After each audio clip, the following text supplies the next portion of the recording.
Dostlar, Hədəf Liseyinin qurucu direktoru bugün Şəmil Sadıq studiyamızda qonaqdır. Xoş gördük sizi. Şəmil müəllim, necədir əhvalınız? Allah gözəl. Sizin aylıq ərzaq xərciniz nə qədər çıxır? Valla biz bilmirik, hesablamamışıq. Gərək hazırlaşıb gələrdik. Və mən istərdim Hədəf Lisey haqqında danışasınız. Hansı bu günlərim yaş kateqoriyasında olan uşaqları qəbul edirsiniz? Orada hansı hazırlıqlar var? Mən biləm ki, çox şaxəlidir sizin işləriniz, xidmətləriniz. Buyurun. Belə deyək də, Hədəf Liseyi artıq hədəf olaraq 18 ildir fəaliyyət göstərir. Bura daxildə hədəf kursları, hədəf liseyləri, hədəf nəşriyyatı, bir hədəf qrup olaraq fəaliyyət göstərmiş olur. Həm məktəbə qədər hazırlıqdan ta ki dövlət qulluğuna hazırlığa qədər bütövlükdə bizim kursların, liseylərin tərkibində var. Və kurslar və bir də hədəf liseyləri var. Hədəf liseyləri artıq 8 il fəaliyyət göstərir və bu il 4 filialı ilə idik. Yeni tədris ilinə 6 filialından gedirik. Bizim yeni layihəmiz isə Hədəf Stars kampusudur. Bir də Sumqayıtda abituriyentlər üçün hədəf hazırlıq məktəbi formatında fəaliyyətə başlayacaq. Məqsəd Azərbaycan təhsilinə xidmət etməkdir. Azərbaycan gəncliyin formalaşmasında milli dəyərlərə sahib olan bəşəri düşüncəli insan yetişdirməkdir. Çünki bugün dünyada diplom xəstəliyi var təhsildə. Hər kəs diplom almaq üçün bir yarışa keçir. Yoluxucudur. Amma bu diplomdan öncə lazım olan, vacib olan şey bacarıqdır, ceviz zəkadır, düşüncədir, azad, sərbəst həyatdır. Bunu verəndən sonra uşağa o dərk elədiyi zamanda istədiyi təhsili alıb gələcəyini formalaşdıra biləcək. Ona görə də bizim hədəf konseptinin əsas məqsədi çevik zəkalı, milli dəyərlərə sahib olan bəşəri düşüncəli insan yetişdirmək. Sadaladığınız səbəblərdən başqa hansı səbəblər var ki, valideyn özəl sektoru təhsil sahəsində onu seçməlidir? Belədir də, ümumiyyətlə Azərbaycanda özəl təhsil sektoru çox az inkişaf eləyib. Təqribən şagird kontingentinin cəmi 1%-i özəl məktəblərdədir. Hətta birin altındadır. Birin altındadır. Bu dünya ölkələrində 8-15% arası dəyişə bilir özəl və dövlət münasibətlərində. Bizdə isə bu sektor yeni formalaşmaqdadır. Çünki bizdə təhsilə biznes kimi hələ də formalaşmayıb istənilən halda. Özəl məktəblərin önəmli tərəfi deyə bilərik, amma bizim özəl məktəb hədəf olaraq, məsələn, 16-18 nəfərli siniflərdə var, şagirdlərlə həyata keçirilir ki, istər-istəməz müəllimlərin işə asanlaşdırılmış olur və şagirdlərə fərdi yanaşma imkanları var. İstənilən halda özəl xidmətdə, özəl təhsildə onlara qoyulan bir komfort var ki, istənilən halda bu belədir də, özəl sektor dünyanın bütün sektorlarında, bütün sahələrində özəl dövlət sektorundan daha keyfiyyətli xidmət verməyə çalışır. Çünki ayaq üstə durması üçün yaxşı təhsil, yaxşı keyfiyyətli xidmət göstərməlidir.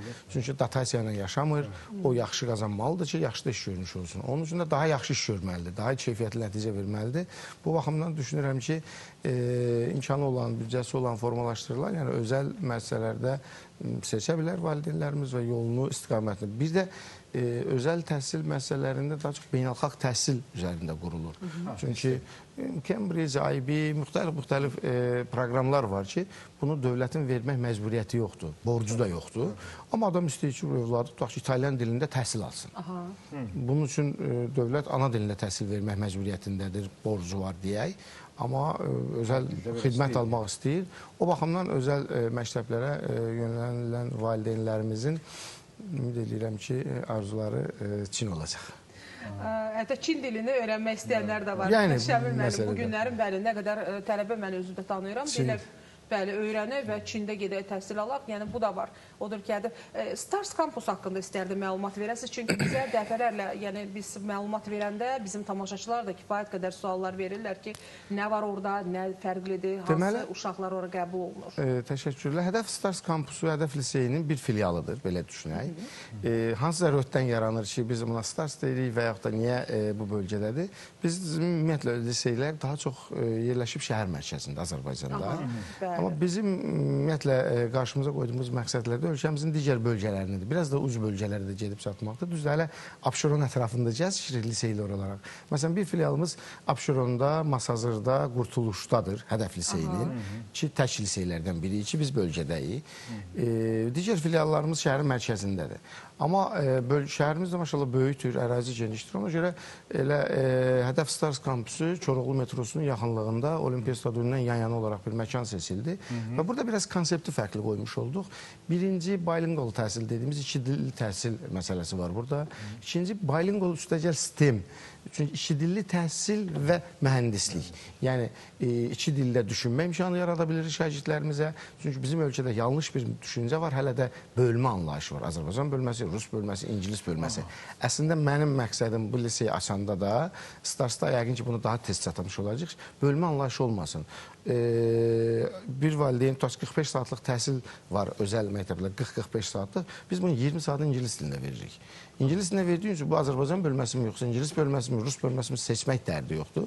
Ona görə bilingual dediyimizdə tədris dili Rus dili də ola bilir, amma 20 saat İngilis dilidir. Tədris dili Azərbaycan dilindədir, 20 saat İngilis dilidir.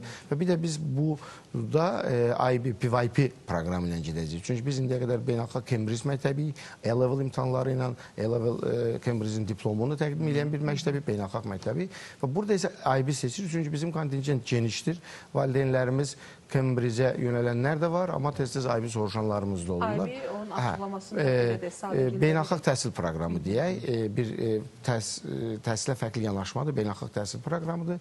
Biz hələlik orada PYP-si ilə, yəni ibtidai sinifi ilə başlayacağıq, üzü yuxarıya doğru gedəcəyik. Bütün siniflərimiz var, məktəbə qədərdən başlayırıq, yəqin 4 yaşından daha yuxarıya qədər. Siniflərimiz 16 nəfərlikdir, Hədəf Stars kampüsündə və orada bizim, belə deyək, bu dəfəki laboratoriyalarımızdan biri radiomodelizm üzərində havaçılıq, təyyarəçilik, kosmik agentlik deyək də ki, əsaslı kosmik avadanlıqlar, hava avadanlıqları ilə bağlı olan böyük bir atölye formalaşdırmış oluruq ki, əsrin zərurəti. Çünki çox böyük ehtiyac var bugünkü dünyamızda bu sahəyə.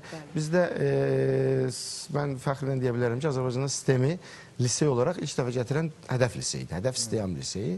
Və düşünürəm ki, bu laboratoriyada ilk olacaq, radiomodelizm üzərində qurulan laboratoriyamız bunlar üçün önəmli olmuş olacaq. Və sözsüz 16 nəfərlik siniflər, yoxsa artıq Hədəfin, belə deyək də, 18 illik həyat tərzi var, təhsil tarixi var. Və Hədəfin ən böyük fərqi mənə görə onun qurucusunun da, direktorunun da təhsil adam olmasıdır. Çünki adətən bizim bu sektorda olanların əksəriyyət hansısa bir iş adamının bir özəl məktəb açmasıdır. Mən isə müəlliməm, öz işimi böyüdüb biznesə çevirmişəm.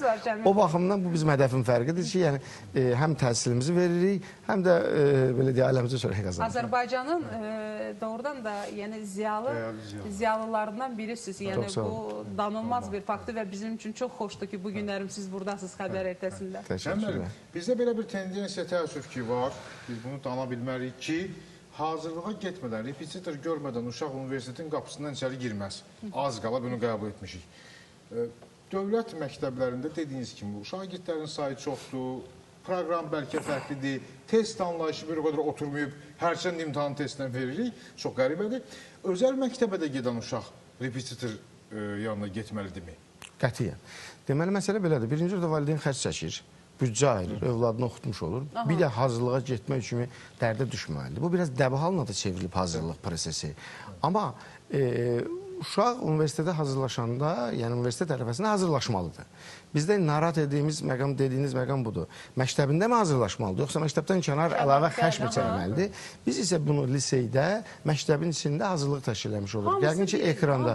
Bəli, o səhərdən gəlir məktəbə, həm tədris proqramını həyata keçirmiş olur, həm də hazırlığını. Hətta bizim şüarımız belə idi də, öz məktəbində universitetinə hazırlaş. Yəni, bu biraz belə, o qədər də təhsil adamı olaraq ifadə düzgün deyil, amma təəssüflər olsun ki, uşaqlar məktəbdə kənardan hazırlığa meyil göstərmiş olurlar. Ona görə biz biz hədəf hazırlıq məktəbi yaratdıq. Hədəf liseyi və hədəf kurslarının proqramlarını birləşdirərək bir məkanda, belə deyək ki, yerdə ən yaxşı seçilmiş müəllimləri ilə onlar öz hazırlıq proqramı keçirirlər və bizim liseyin, mən həmişə bunu uzaq səslə vurğulayıram, mənim 2 oğladım da universitet tələbəsidir və həmişə valideynlərimizə də deyirəm, biz xüsusi hazırlıqlara qətiyyən meyl eləməmişik. Elə öz liseylərində oxuyublar, o potensialla universitetə qəbul ola biliblər. Çünki valideynin məktəbdən sonraki dərdi çox böyükdür. Qapı-qapı gəzməlidir uşaqlar, istər-istəməz statistika izlənməlidir. Oğlan uşaqlarında biraz digər meyllənmələr də var. Amma bir var, məktəbinə səhər tezdən gəlir, saat 2-yə, 3-ə qədər, 4-ə qədər, yəni məktəb buna təşkil eləyir. Bütün proqramlara hazırlaşır, bizim ekranlarda gedir və orada nəticələrimiz bu il çox yüksək nəticədir ki, 9-da ən yüksək balımız 298 bal olubdur. 300-dən 98 və həmin Abbas uşağımız liseyin uşağıdır. Beynəlxalq Azərbaycan Respublika Fənn Olimpiyadasında 3-cü bürünc medal qazanıb. Və liseyin içində hazırlaşaraq. Hər hansı bir olimpiyada hazırlığı da cəlb eləməmişik. Lisey müəllimlərindən bu işi görmüş olurlar. Və yaxud da liseyin ən yüksək nəticəsi Fatimənin 681 bal oldu. Dünən çıxan müəyyənləşdirilən nəticələr. Demək ki, məktəbin içində bütün bunlar verilə bilir. Amma burada bir valideyn faktoru var, mən bunu hökmən ifadə edirəm. Elə mən bu haqda sual vermək istəyirəm. Valideynlərin biraz belə ajiyatajı var, həyəcanı var. Sanki bir stereotip var ki, çox qəzəbdir. Yəni getməsə dünya dağılacaq. Hökmən hazırlıq olmalıdır. Bir də uşaqların baskıları var ki, mən də hazırlığa gedim. Halbuki bu məktəbin hazırlıqdır, onsuz da hazırlıqdır. Eyni müəllim, eyni sinifdə dərs deyil. Valideyn bir narahatçılığı var. Uşağın potensialını müəyyənləşdirilməlidir. Bunu istəyirsən, belə deyək də, 100 müəllim yanına qoy, istəyirsən öz müəllim yanına qoysun. Uşağın normal potensialı varsa, bazası yüksəkdirsə, keyfiyyətlidirsə, gəl bu nəticəni də verə bilər. O el arasında qabında deyirlər. Bəli də, yəni biz məsələn eyni sinifdən tutaq ki, Fatimədən 680 bal ala biliriksə, onun sinif yoldaşından 400 bal ala biliriksə, deməli müəllim eynidir, sistem eynidir.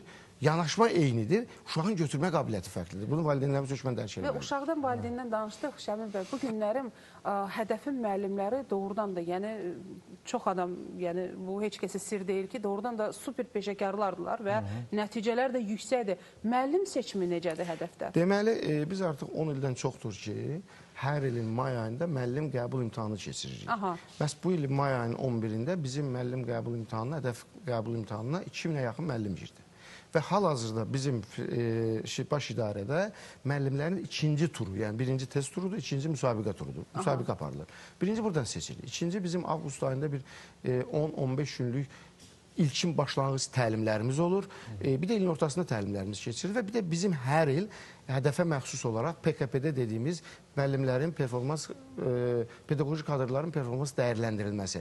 Müəllimi 5 istiqamətdə ölçür. Uşaqlardan aldığımız ölçməyə görə, validinin verdiyi qiymətə görə, rəhbərliyin verdiyi qiymətə görə, müəllimin bilik imtahanına görə, bir də müəllimin özünün qiymətləndirməsi. Bu 5 istiqamətdə biz bunun ölçümünü aparıb, ilin sonunda onun nəticələrinin maaşından, vəzifəsindən, peşəsindən dəyərləndirə bilirik. O baxımdan bizim müəllim sıxıntımız yoxdur. Çünki biz müəllim yetişdirən bir qurumuq və il ərzində bizim hədəfində sistem layihəmiz var ki, hər 3 aydan bir 100-ə yaxın buraxılışımız olur müəllimlərin hazırlığında. Çox təşəkkür edirəm.